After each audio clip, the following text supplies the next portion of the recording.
할렐루야, 대단히 감사합니다. 경서연 자매님 그 찬양을 하나님이 기쁨으로 받으실 줄 믿고 또 본인의 소원을 하나님이 기억해 주실 줄 믿습니다. 할렐루야. 우리 옆에 있는 분들과 인사하십시다. 할렐루야, 반갑습니다.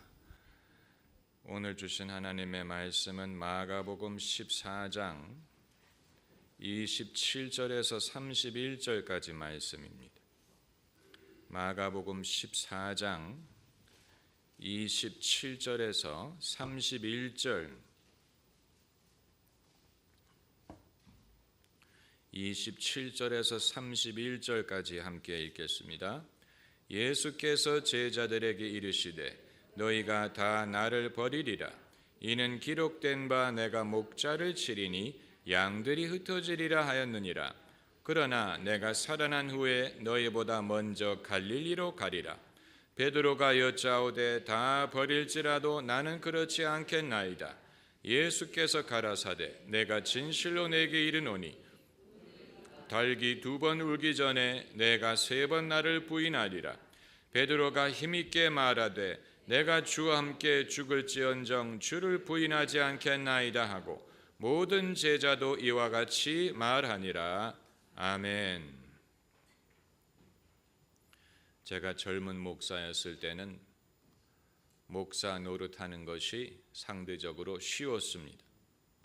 그 이유는 제 위에 많은 선배와 스승과 어르신들이 있었고 그분들이 교회의 지도자고 저는 그분들의 판단을 믿고 지시를 따라가기만 하면 됐습니다. 교계의 중요한 결정들은 다 그분들이 내리고 저는 하나님의 군대의 작은 쫄병에 불과했습니다. 가라 하면 가고 오라 하면 오면 됐습니다. 그런데 제가 단독 목회를 하게 되고 나이가 들게 되면서 어떤 변화가 일어났냐면 제가 전쟁에 나가 있는 동안에 제 위에 계시던 상관들이 한 분, 2분씩 떠나가기를 시작한 것입니다. 제가 믿고 의지하던 분들이 다 떠나가기를 시작했습니다. 그런데 그렇다고 전투가 쉬느냐? 그게 아니고 여전히 전투는 치열하게 벌어지고 있습니다. 마치 무엇과 같으냐면 여호수아가 여전히 아말렉과 싸우고 있는데 산 위에서 지팡이를 들고 있던 모세가 은퇴하는 것과 같은 그런 현상이 벌어지고 있는 것입니다. 그러다 보니까 내가 계속 골짜기에서 싸워야 되는 것인지 누군가가 대신 올라가서 지팡이를 들고 있어야 되는 것인지 우리의 장래는 어떻게 될 것인지 아직 아말렉과의 전쟁이 끝나지 않았는데 성경에 여호수아가 아말렉과 싸운 것은 하루에 끝난 전쟁이지만 예수 그리스도의 복음을 온 땅에 전하고 교회를 치리하고 감독하는 것은 하루에 끝나는 것이 아니고 예수님이 오실 때까지 지속해야 되는 것인데 그러나 어느 누구도 산 위에서 영원히 지팡이를 들고 우리를 위해 기도해 줄 수 있는 것이 아니더라 하는 것입니다. 그러다 보니까 전쟁이 벌어지고 있는데 어디로 진격을 해야 되는지 지금 우리가 이기고 있는지 지고 있는지 그것을 말해주는 사람이 없다는 사실을 알게 되었습니다. 지상 최대 작전이라는 영화를 보면 2차 대전 D-Day 노르만디 상륙에 대한 영화인데 거기에 투입됐던 미국의 한 공수부대원이 자기 부대로부터 흩어졌어요. 자기 부대와 헤어졌어요. 그래서 어디로 가야 될지를 알지 못하고 어디에 가면 전투가 벌어지고 있는지 알지를 못합니다. 길을 잃어버렸어요. 그래서 날이 져가는데 어느 집에 벽에 기대고 앉아가지고 혼잣말처럼 이렇게 말하는 장면이 있습니다. I wonder who won. 누가 이겼을까? D-Day가 이제 막을 내렸는데, D-Day가 끝나는데, 저녁이 됐는데 멀리서 총소리와 대포 소리만 들었지 직접 전투가 어디 있는지를 알지 못하고 헤매다가 하루가 졌어요. 그래서 이 사병이 I wonder who won, 누가 이겼을까, 이렇게 궁금해하는 것으로 그 영화가 끝납니다. 제가 목회자로서 알고 싶은 것이 바로 그것입니다. 지금 영적인 전쟁이 치열하게 진행 중인데 지금 우리가 이기고 있는지, 지고 있는지, 제대로 하고 있는지, 못하고 있는지 그걸 알 수도 없고 말해주는 사람도 없다는 것입니다. 가톨릭 교회에는 교황이라도 있지요. 개신교회는 그런 대표자가 없습니다.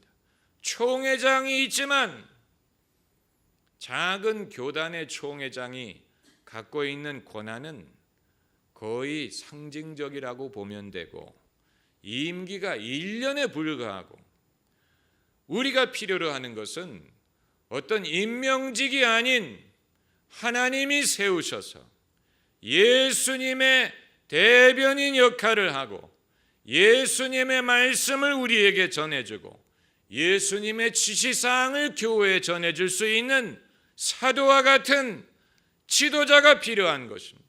초대교회에는 사도들이 있어서 그들이 교회의 어른 역할을 하고 예수님의 입의 역할을 했지만 지금은 그런 역할을 하는 사람이 누군지도 알 수 없고 설사 있다 하더라도 그 영향력의 반경이 제한되어 있고, 그래서 개별 교회뿐만이 아니고 전 세계 기독교계, 전 세계 기독교가 과연 지금 어떤 상태에 있는지, 잘하고 있는지, 못하고 있는지, 이기고 있는지, 지고 있는지 그걸 알 수가 없는 것입니다.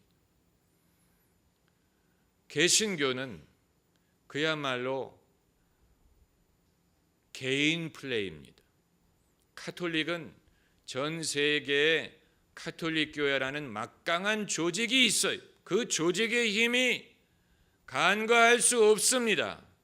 그러나 개신교는 수천 개, 수만 개의 교단으로 나누어져서 개별 플레이, 교단의 차원의 개별 플레이인 것뿐만이 아니고 개교의 차원의 개별 플레이입니다. 이 조직이라는 것은 명목상으로 존재하지만 실질적으로 누가 정말 예수님의 입의 역할을 해서 예수님의 지시사항을 전해줄 수 있는 것이 아니에요. 그런데 이것이 개신교의 약점이 될 수도 있고 강점이 될 수도 있습니다. 이런 말이 있지요. 빨리 가려면 혼자 가고 멀리 가려면 함께 가라. 개신교가 이런 무거운 전통이나 조직에 얽매이지 않고 이 자기가 믿는 대로 자기가 기도해서 결정을 내릴 수 있는 것은 교회로 하여금 빨리 성장하고 빨리 길을 찾아가게 하는 장점이 됩니다. 그러나 장기적으로 볼 때는 왜 개신교 교회들이 수명이 오래 지속되지 못하고 그 영화가 오래 지속되지 못하고 전성기가 지나가서 쇠퇴하는 개교회나 교단이 많이 있느냐? 그 이유는 아마도 멀리 가기 위해서 함께 할 수 있는 제도가 없기 때문에 그렇지 않은가, 이렇게 생각을 할 수가 있습니다.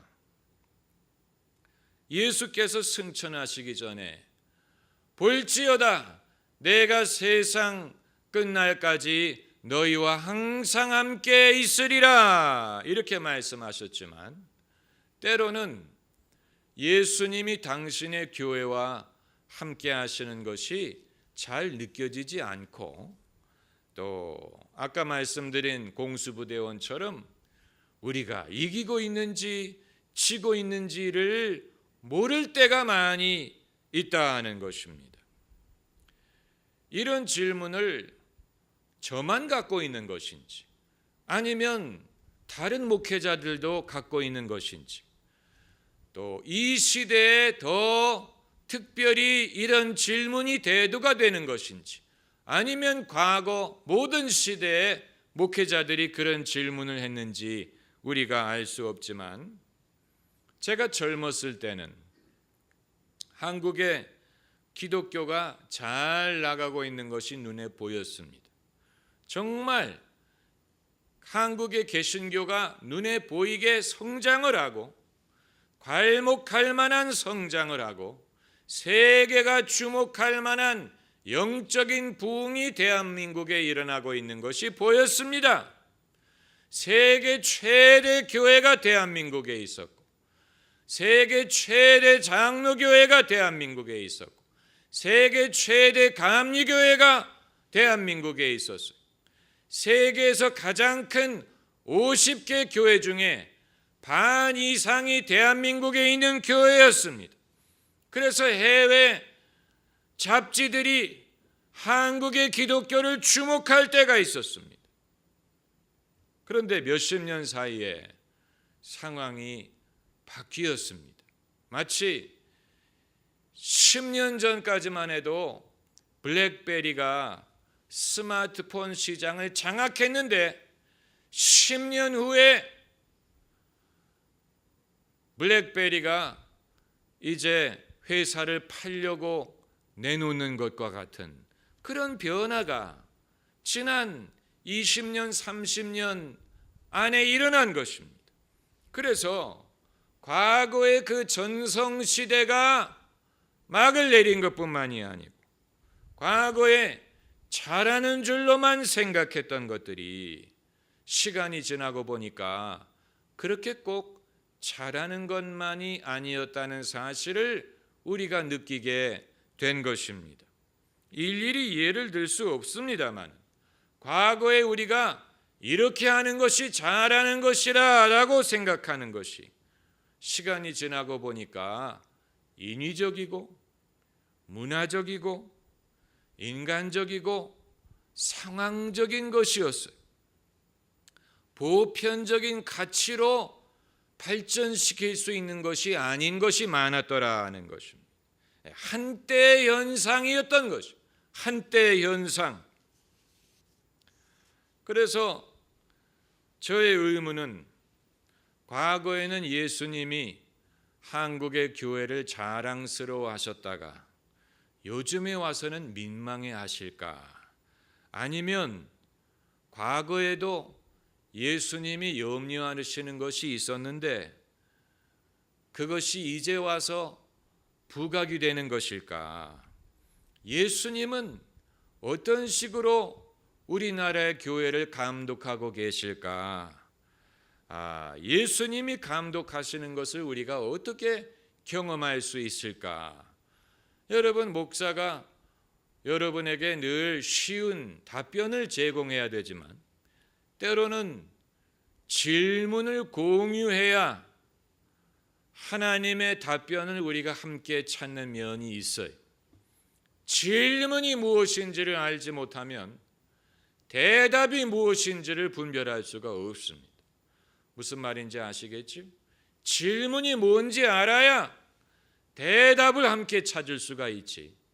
질문이 뭔지 모르는 상황에서 예수님이 대답이다, 그건 알겠는데 질문이 뭐냐는 거예요. 어떤 질문에 대한 대답이 되어 주시느냐를 우리가 알아야 될 필요가 있는 것입니다. 그런 의미에서 오늘 본문을 읽어보자 하는 것입니다. 예수님이 십자가 순환을 당하시기 직전에 겟세마네 동산에 들어가시기 전에 제자들에게 하신 말씀이 27절에, 예수께서 제자들에게 이르시되 너희가 다 나를 버리리라. 이는 기록된 바 내가 목자를 치리니 양들이 흩어지리라 하였느니라. 이 구절에서 우리가 그냥 넘어가면 안 되는 단어가 버린다 하는 단어. 너희가 나를 버리리라. 이 구절은 좀 더 우리가 묵상해야 됩니다. 이게 무슨 뜻이냐? 란 하주를 보면 나를 인하여 실족하리라 라는 뜻을 갖고 있고, 또 나로부터 떨어져 나가리라 라는 의미를 갖고 있고, 영어 성경에는 You will fall away, 이 말은 떨어져 나간다는 얘기예요. 그 뜻은 제자들이 생명을 부지하기 위하여 나 예수님 모른다라고 부인하는 것뿐만이 아니고 일시적이나마 그들이 예수님에 대한 신앙을 잃어버린다라는 뜻이에요. 신앙을 잃어버린다라는 뜻이에요. 그게 바로 너희가 나를 버리리라, 떨어져 나가리라, 예수님이 아주 심각한 것을 예언하고 계시는 것입니다. 당연히 그렇지 않겠습니까? 제자들이 그렇게 믿고 따르던 예수님이 붙잡혀서 연약하게 재판을 당하시고 죽임을 당하시는데 예수님에 대한 제자들의 신앙이 흔들리는 게 당연한 것입니다. 우리가 예수님이 메시아라고 믿었건만 아니었나 보다. 예수님을 우리가 괜히 의지했나 보다. 이 모든 것이 헛됐나 보다. 이런 식으로 예수님을 그냥 생명을 지키기 위하여 모른다고 부인한 차원이 아니고 예수님에 대한 믿음을 잃어버린다는 뜻입니다. 예수님이 그것을 예언하셨어요. 그러나 그건 일시적인 것이고 28절에 그러나, 따라해보세요. 그러나가 있는 게 얼마나 다행인지 몰라요. 그냥 너희가 다 나를 버리리라 하고 끝이었다면 얼마나 비극입니까? 그러나 예수님 말씀이 그러나 내가 살아난 후에 너희보다 먼저 갈릴리로 가리라. 그 말은 예수님이 부활하신 것처럼 제자들의 믿음을 일으키리라 하는 뜻입니다. 너희가 잠시 나에 대한 믿음을 잃을 것이지만 내가 부활한 후에 너희의 믿음을 회복시킬 것이다. 실제로 예수님 말씀대로 됐지요.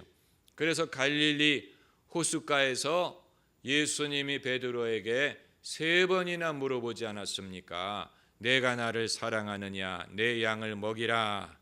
이렇게 한때 믿음을 상실했던 베드로의 믿음과 소명을 회복시켜 주셨습니다. 가룟 유다를 제외한 모든 제자들의 믿음과 사도직을 복구시키셨어요. 오늘날 대한민국뿐만이 아니고 전 세계 교회가 과연 제대로 믿고 있느냐, 제대로 신앙생활을 하고 있느냐, 이기고 있느냐, 지고 있느냐의 기준이 궁극적으로 여기에 있다고 봅니다. 지금 우리가 예수님으로부터 떨어져 나가지 않고 잘 붙어 있다면 잘하고 있는 것이고, 그게 아니고 이런 이유 저런 이유로 교회로부터 멀어지는 것뿐만이 아니고 신앙의 전통으로부터 멀어지는 것뿐만이 아니고 예수님으로부터 떨어져 나갔다면 그건 개인이나 교회나 나라나 영적으로 지고 있다는 얘기입니다. 그게 궁극적인 기준입니다. 굉장히 단순하게 생각이 되지만 예수님께서는 아주 단순한 리트머스 테스트를 만드신 것. 그걸 가지고 알 수 있어. 우리의 영적인 상태. 왜냐하면 어떤 제도가 있어서 무슨 학교처럼 대학처럼 무슨 교육부처럼 그런 어떤 큰 제도가 있어서 일괄적인 방법으로 우리의 학력 수준이라든가 신앙의 수준을 말해줄 수 있는 방법이 없습니다. 그런 방법은 일시적인 것이죠. 통계를 가지고 알 수 있는 게 아니에요. 통계를 우리가 신뢰할 수 없습니다. 한국의 가톨릭 신자가 몇 프로고 그 통계 신뢰할 수 없습니다. 개신교 신자가 몇 프로고 그 통계 역시 신뢰할 수 없습니다. 그 통계 가지고 알 수 없습니다. 그런 통계를 여러분 신뢰하지 마세요. 진짜 기준은 예수 그리스도의 말씀이 얼마만큼 이 사회에 스며들었느냐에 좌우되는 것인데, 그것은 통계로 파악할 수 없는 더 근본적인 것입니다. 예수 그리스도의 말씀이 대한민국 사회에 상당히 스며들었습니다. 그 영향력을 어느 누구도 다 파악할 수 없을 정도로. 어느 어르신이 얼마 전에 이런 말씀을 저에게 하셔서 저도 생각을 해보니까 일리가 있는 지적. 그분 말씀이 병원 영안실에 가보면 이 남의 영안실 앞을 지나가잖아요. 지나가서 보면 영정을 모셔놨고 당장 그 집에 종교가 뭔지를 알 수가 있어요. 불교인지 무슨 가톨릭인지. 근데 그분 말씀이 수치적으로 보면 십자가를 그려놓은 데가 많다는 사실.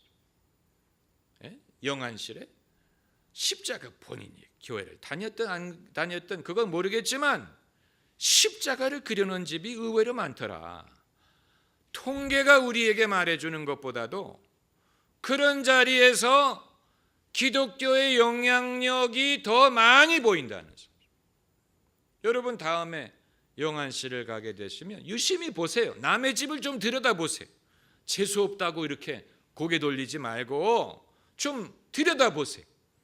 관심을 갖고 들여다보시면 십자가를 영정 밑에 그려놓은 데가 의외로 많아요. 찬송가 부르고 예배하는 데가 의외로 많아요. 적어도 목탁을 두드리는 데보다 많아요. 그 상당히 신기한 현상입니다. 통계적으로 보면 불교가 더 많아야 되는데 목탁 소리가 더 많이 들려와야 됩니다. 사실 그 실내에서 목탁 두드리면 상당히 시끄럽죠. 그런데 아무튼 이 통계가 보여주지 않는 우리 사회에 얼마만큼 물을 쏟으면 그 물이 다 스며들어요. 땅에도 스며들고 콘크리트에도 물이 스며듭니다. 모든 데 물이 스며들. 마찬가지로 예수 그리스도의 복음을 많은 사람들이 대한민국 사회에 쏟으니까 우리가 다 파악하지 못하지만 많은 부분에 그 복음이 스며들어간, 그 사람들이 다 교회에 적을 두고 교회에 등록을 했는지는 알 수 없지만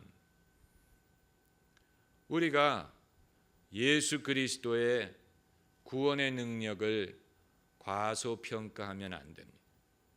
이건 사람의 의지와는 다른 그리스도의 구원의 능력이에요. 구원의 능력이. 이 달마야 놀자라는 영화가 있었어요. 달마야 놀자. 뭘 봤어야지 뭘. 정말 재미있는 영화. 달마야 놀자. 조폭이 경찰을 피해서 절에 들어가 가지고 일어나는 에피소드. 그런데 이 조폭이 이제 아무튼 화장실에서 밤에 일을 보다가 이 어느 스님이 이제 귀신으로 변장을 해가지고 겁을 주기 위해서 그랬더니 이 배우죠. 조폭이 절에서 예수 이름으로 예수 이름으로 악마는 쫓기는 그 노래를 부르고 있어요. 그 영화상에서. 그러니까 조폭이 절에서 귀신이 나타나니까 예수 이름으로 예수 이름으로. 그러니까 물론 이제 어떻게 해서 그 영화가 그런 그 장면을 담았는지는 알 수 없지만 주일학교 다녔을 때 그 노래 배운 게 귀신이 나타나니까 제일 먼저 입에서 나오는 예수 이름으로 예수 이름으로. 그게 여러분 예수님의 복음이 얼마나 이 사회에 스며들었는가를 보여주는 것입니다. 그런 자리에서 뭐 나무아미타불 이게 아니고 본능적으로 예수 이름으로 예수 이름으로 예수님의 이름, 예수님의 이름이 이만큼 알려졌다는 얘기입니다. 할렐루야. 예수님의 이름이 알려졌어요. 교회의 이름, 무슨 어떤 목사의 이름, 이건 알려지지 않았을지 모르지만 예수님의 이름이 그만큼 알려졌어요. 예수님의 이름을 많은 사람들이 알고 있어요. 이 사도행전을 보면 귀신이 대답하기를 바울의 이름도 내가 듣고 예수의 이름도 내가 알지만 너는 누구냐 이렇게 말하는 구절이 있는데 귀신들도 알아요. 예수님의 이름을 알아요. 예수님의 이름을 두려워합니다. 그리고 예수님을 믿는 사람의 이름을 알아요. 그래서 귀신이 말하기를 바울도 알고 예수도 알거니와 너는 누구냐. 놀라운 일 아닙니까? 예수님의 이름을 아는 건 당연한데 바울의 이름을 안다. 그래서 왜냐하면 바울이 믿음의 종이기 때문에 바울이 영적인 능력을 가진 사람이기 때문에 바울을 안다 그랬어요. 바울이 귀신을 대적하면 쫓겨나간다는 얘기. 바울에게 영적인 능력이 있는 것을 안다는 얘기. 그러므로 이 단순한 기준처럼 보이지만 궁극적인 기준, 이 누군가가 너 지금 잘하고 있다, 너 지금 잘 믿고 있다 이런 말을 해줬으면 좋겠지만 그건 사실 천국 갔을 때 주님에게 들을 것이고 잘하였도다 착하고 충성된 종아 그건 주님 앞에 섰을 때 들을 것이고 이 세상에 사는 동안에 우리가 잘하고 있다는 궁극적인 기준은 떨어져 나가지 않고 예수님에게 잘 붙어 있는 것입니다. 예수님도 말씀하셨어요. 너희가 내 안에 거하고 내 말이 너희 안에 거하면 무엇이든지 구하라 그리하면 이루리라. 뭐 복잡하게 생각할 필요 없어요. 우리가 예수님 안에 거하면 돼. 예수님에게 붙어 있으면 됩니다. 우표와 같으면 됩니다. 우표를 봉투에다가 붙이면 딱 달라붙어 가지고 편지가 수신자에게 갈 때까지 우표가 따라가는 것처럼 우리가 예수님에게 딱 달라붙어 있으면 천국 갈 때까지 같이 따라가는 것입니다. 할렐루야. 천국 갈 때까지 우리가 예수님에게 붙어 있으면 우리가 이기고 있는 것이고 교회가 예수님에게 붙어 있으면 교회가 이기고 있는 것이고 전 세계적으로 예수님에게 붙어 있는 사람들이 많아진다면 기독교가 승리하고 있는 것입니다. 기도하십시다.